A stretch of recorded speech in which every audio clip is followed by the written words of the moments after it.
이러한 사정들과 그 밖에 피고인의 연령, 지위, 성행 환경, 범행의 동기, 수단과 결과, 범행 후의 정황 등 기록 및 변론에 나타난 여러 양형 조건을 두루 참작해서 추문과 같이 형을 정하였습니다. 예, 피고인이 일어나셨고요. 예, 다음과 같이 판결 선고하겠습니다.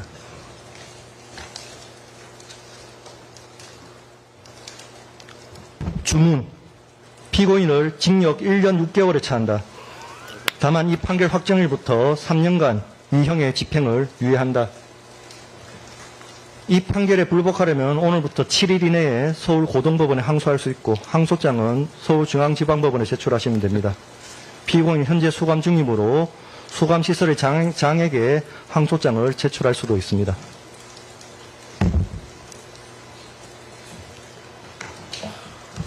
예, 이상 판결 선고를 마치겠습니다. 만점이다 이거는. 진짜 대박. 완벽했어. 모를 게 없다 진짜. 단 하나도 그럴 게 없어. 두 분 퇴근하세요. 와 진짜 이거 뭐 완벽 그 자체. 네. 갸우뚱이 없어요. 갸우뚱이 없어. 맞아. 우리가 다뤘던 그대로의 내용. 네. 완벽했어. 맞아, 네. 맞아. 맞아요. 와. 그러면 탄핵 결정문 낭독 이후에 이렇게 또 시원한 적이 있었는데 와. 이준동 판사에 물론 있었지만, 네. 와 정말. 와 아쉬움 하나 없어. 네네. 와 우리가 그동안에 다뤘던 증거 그대로 다 말씀해 주시고 다 네. 짚어주시고 예. 와 양형까지 이렇게 와 흡족할 수 있나. 형사 21부 조순표 부장판사. 조승표 부장판사님 정말 한번 찾아뵙겠습니다. 예. 네. 징역 1년 6개월에 1년 6개월? 네. 그리고 집행유예 집행유예가 3년. 붙었지만, 네. 예. 네. 집행유예 더 해줘도 돼. 1년 6개월입니다. 와 진짜 대박이다. 그래도 뭐 여기서 끝나는 사건이 아니기 때문에 이게 결국은 항소심. 장소심 만약에 상고하게 되면 이제 대법 판결까지 가야 되는 거기 때문에 거기서 이제 100만 원 이상 결정 나야 되기 때문에 한번 짚고 가긴 하겠습니다. 와 일단은 그 특검이 허위 사실로 판단했던 윤석열의 발언 잠깐 다시 한번 좀 올려주시겠습니까? 요거 보면은 네. 올려주시면 여기 이제 처음에 윤우진 관련한 것은 윤석열 입장에서는 요거를 거짓말하지 않으면 변호사법 위반이 돼요. 그래서 이제 거짓말을 했던 거야. 그런데 거짓말인지 아닌지는 사실관계를 판단해야 되는데 야 한상진 존경한다. 맞아, 진짜. 뉴스타파 한상진 내일 한번 좀 뵙고 싶습니다. 네. 그 녹취가 다 있었던 네. 거야. 그 윤석열이 우리 한번 틀어드리지 않았습니까? 네. 그 정확한 증거가 있었기 때문에 요거는 이제 거짓이었고 네. 그리고 이게 계속 좀 띄워주시겠습니까? 네, 요건 이제 거짓이었습니다. 자, 두 번째 같은 경우 당시에 워낙 무속 관련 의혹이 많이 나온 상태였습니다. 그래서 그것을 윤석열은 불식시킬 필요가 있었던 거야. 그래서 건진과의 관계성을 축소시키기 위해서 당 관계자로부터 소개받았다 이렇게 거짓말을 했는데 네. 과거부터 조언을 들은 사이였고 건진 법사는 스님이 아니라 무속적 성격이 강하다고 이번 사법부가 판결을 내려주었습니다. 네. 이제 좀 두 분이 전문가의 소견을 좀 들어보겠습니다. 와, 난 너무 행복한데. 전문가의 소견은 변호사님이 좀 말씀해 와. 주시면 좋을 것 같고 윤우진 사건이라는 게 대표적으로 검찰이 자기 식구를 감싼 사건이에요. 정확합니다. 예. 그래서 사실 이 사건 내용 자체가 좀 다시 조명될 필요가 있어요. 오, 그러니까 좋은 지적이에요. 윤우진이라는 세무서장이 육류업체로부터 뇌물을 받은 거잖아요. 네. 근데 이걸 수사하기 위해서 경찰들이 굉장히 적극적이었어요. 그렇습니다. 그래서 뭐 압수수색 영장도 신청하고 했는데 압수수색 영장 등 여러 영장을 수차례 검찰이 거부하고 기각하고 하면서 발부를 안 해줬고요. 아. 출국 금지도 안 돼서 윤우진 아마 출국했다가 외국에서 잡혀서 송환돼 왔어요. 도망갔어요, 그 와중에. 맞아요. 그러니까 이게 현직이었습니다. 검찰이 당시. 수사권을 갖고 있으면 잘할 거다? 절대 그렇지 절대 안 않다는 걸 되지. 대표적으로 보여주는 근데 사건이고. 윤우진이가 이렇게 도망 다닐 수 있었던 이유는 윤우진의 동생이 윤대진. 아주 유력한 검사였고 네. 윤대진과 절친한 사람이 윤석열. 윤석열. 그 덕분에 현직 세무서장인데 뇌물 사건으로 연루된 것도 부끄러운데 도망가 버렸어 해외로. 맞습니다. 이 미친 사건입니다. 사실은 그래서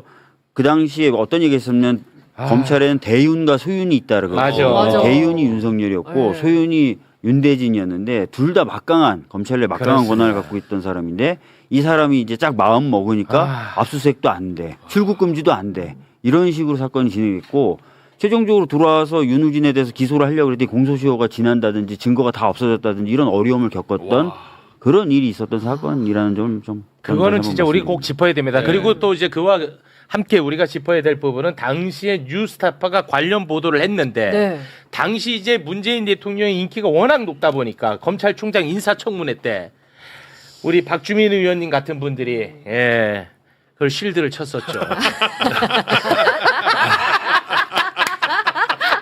뉴스타파가 폭격을 당했습니다. 후원 다 끊기고 구독자 다 끊기고 그런 점도 우리가 한번 임명되는 과정이나 뭐 이런 부분에 대해서 밝혀야 될 부분이 나중에 더 있겠지만 어쨌든 네. 그 당시에는 문재인 정부 검찰총장이었던 거 그렇습니다. 맞으니까. 네. 대박이다. 자, 그 부분이 이제 너무 예리하게 짚어주셨고 그리고 우리 변호사님이 굉장히 또 예리하게 짚는 부분이 있지 않습니까? 뭐 법리, 예리할 법리적인 것까지는 부분. 아니고요. 지금 이 판결은 대법원에서 뒤집힐 수가 없습니다. 오. 왜냐하면 예. 대법원이 2025년 5월에 정말로 그 급하게 자기들이 그 이재명 대통령 후보에 대해서 막 그 허위사실 공표에 대한 법리를 막 설치를 했잖아요. 네. 그 이전에 나온 법리도 오늘 잠깐 판례에 나왔지만 무리한 설치를 했음에도 불구하고 거기에 나와 있는 다수 의견의 지금 표현들을 다 갖다 쓰셨어요. 예. 이게 지금 거기 일반, 그러니까 선거를 치르는 어떤 선거 관점, 선거인의 관점에서 보아야 한다라는 것들을 굉장히 강조했는데 선거인의 관점에서 봤을 때는 지금 윤석열 씨가 비합리적 의사결정을 할 수 있는 어떤 그 전성배 씨와의 관계에 지금 관심이 있는 거지 어떤 특정 행위, 특정 날짜 어떤 그런 거에 지금 착각을 했을 거에 관심이 있는 게 아니다. 이런 식으로 지금 짚었기 때문에 잠깐만요. 선거인의 관점에서 사석에서는 설명을 잘 하시던데. 네네네. 조금 그렇습니다. 어렵게 지금 전달했어. 네네네. 2025년에 음. 이재명 대통령을 후보에 못 나가게 할 것을 그 목적으로 우리는 그렇게 의심합니다. 맞아요. 네. 대법원에서 피선거권을 박탈하려고 갑자기 파기환송하지 않았습니까? 네. 네. 거기에서 이제 공직선거법과 관련한 법률적인 해석을 내어놨는데 네네. 후보자가 거짓말을 했다는 것 네. 이것에 대한 기준점을 마련을 해줬어. 그 거짓말이라는 것은 유권자가 판단하는 거다. 네. 유권자, 네, 네. 유권자가 판단하는 거다라고 네. 이제 설치를 했던 거야. 네. 그 기준에 따르면 유권자가 이번에 윤석열의 거짓말 어떻게 받아들였을 것인가 이게 중요하다는 거야. 그렇지. 네, 네. 그래서 지들 발목에 지들이 잡힌 거다. 맞아요. 자승자박이 이런 된 이제 거죠. 해석이 가능한 겁니다. 예, 예. 원래 이제 경기도 지사실 때 대통령이 그때도 이제 토론회에서의 한 발언이 문제가 된 적이 있었는데 그때 이제 대법원에서 판례를 만들었어요. 토론회에서는 뭐 어떤 말이 튀어나올지도 모르고 그렇지. 준비된 발언을 하는 것도 아니다. 그래서 그런 것들을 감안해야 된다라고 했는데 그거를 이번에 더 강화시켜 놓은 거예요. 오히려 더 오히려 강화시켜 놨는데 그 강화된 판결에 따르면 이거는 무조건 유죄가 나올 수밖에 그렇습니다. 없습니다. 네. 그래서 그러니까 상고심까지 가면은 더더욱 이거는 확정적이야. 네네. 결국 국민의힘이 400억을 400억 토해내는 거야. 된다. 네네네. 너네들은 그때 좋아했지 국민의힘.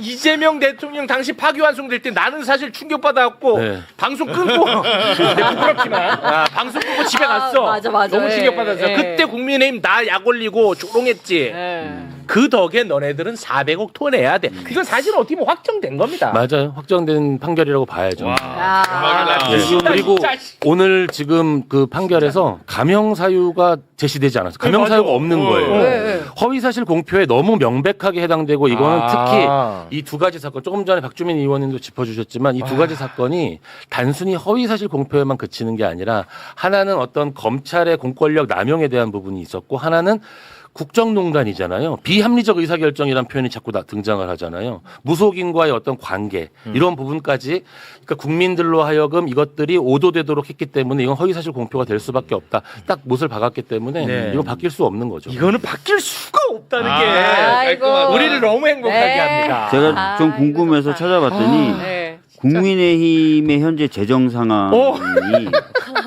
총 자산이 1,300억 원 정도 돼요. 엄청 많아. 중앙선관위원회 많네. 왜 자료가. 이렇게 많아요? 근데 봤더니 토지하고 건물이 거의 900원. 이 약을 팔아야 되네. 그래서 현금이 별로 없어. 현금이 한 15억 원, 120억 되는데 이것도 임금 등으로 나가야 되는 돈이기 때문에 이게 만약 확정이 되면 이 돈을 감당할 만한 현금은 없는 거예요. 현금성 자산은 없는 거야. 네. 그러면 건물이나 토지를 팔아야 되는 겁니다. 됐다. 아, 됐다. 저는 제일 궁금한 게 이거더라고요. 그래서 이걸 찾아봤어요. 됐다. 이거 확정 나고 나서 늦게 내면 늦게 낼수록 또 이자 같은 것도 붙죠. 이자 이게 따로 이자가 붙을까요? 예, 선고 뒤에 이자가 선고 붙지 뒤에? 않을까요? 그렇겠죠. 예, 아. 선고 뒤에. 왜냐하면 반환이 되는지 안 되는지 아직 몰라요. 확정되면 그때부터 반환해야 그렇겠죠. 되니까. 네. 대법원 선고는 언제 나요? 이제 이것도 633. 그거는 633 633 원칙. 아, 이것도 633. 그거는 이제 조희대 선생님이 가장 엄격하게 보는 겁니다. 네.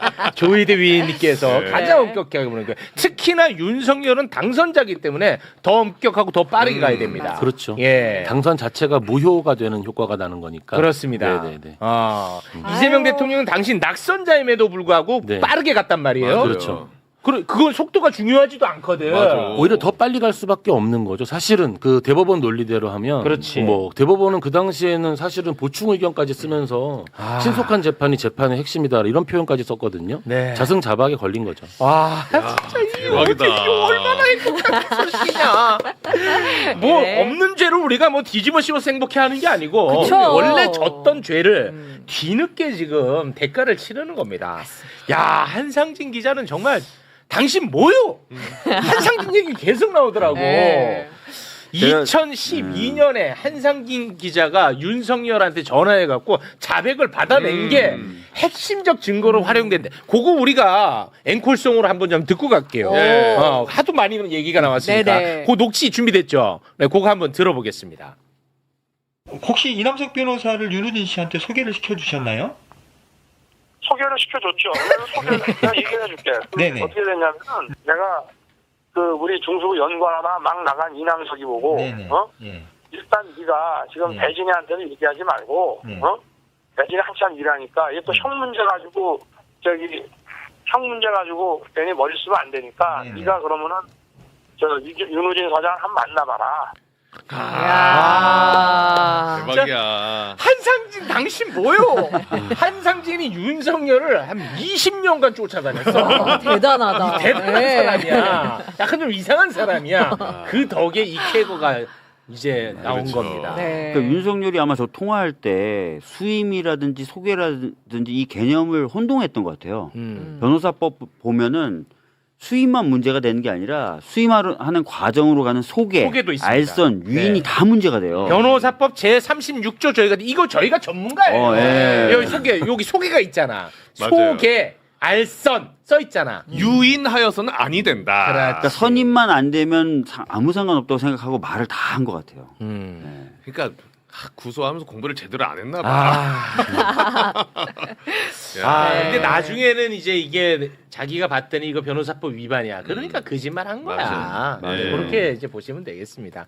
너무나 똑떨어지고. 네, 이것은 깔끔하고. 이제 대법 판례를 기준으로 해갖고 그걸 굉장히 많이 언급을 하더라고요. 네, 네. 대법 판례를 기준으로 우리가 지금 선고한다고. 그러니까 이거는 뒤집힐 수 없다.